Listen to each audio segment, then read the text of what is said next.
friendly. Cool.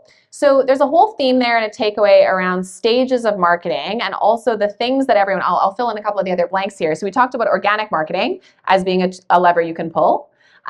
We talked about retention as being another lever you can pull. But for our devs, right, we could work on conversion. Is the website helping to convert? For our customer service and operations folks, we could work on retention and how long are they staying. For our actually same people, how much are they spending, right? Like how are you driving your order value? And for our finance crew or our supply chain crew or our like pick a function, you can work on driving that profit because all of those things help back your marketers at that first function to be able to acquire leads more effectively. I have a question for you. Please. How do you affect conversion rate? Oh, lots of things. Putting me on the spot. I think so. In our world, I run two streams of business. So we run a wedding stream, which is more sales focused, and so it's a lot of email back and forth.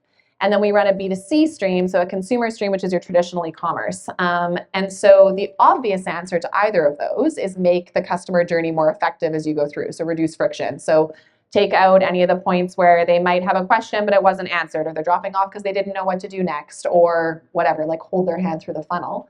And that's the strategic part of it, but I bet you've got tactics. Yeah, well, to try to make it more relevant for the devs out there, experimentation would be one of the first answers I'd give because everybody at the table will have a different opinion. You're going to get your team around you, and it's going to be marketing to sales to ownership to everybody, and they're going to say, I think if we did X, we would get a Y conversion.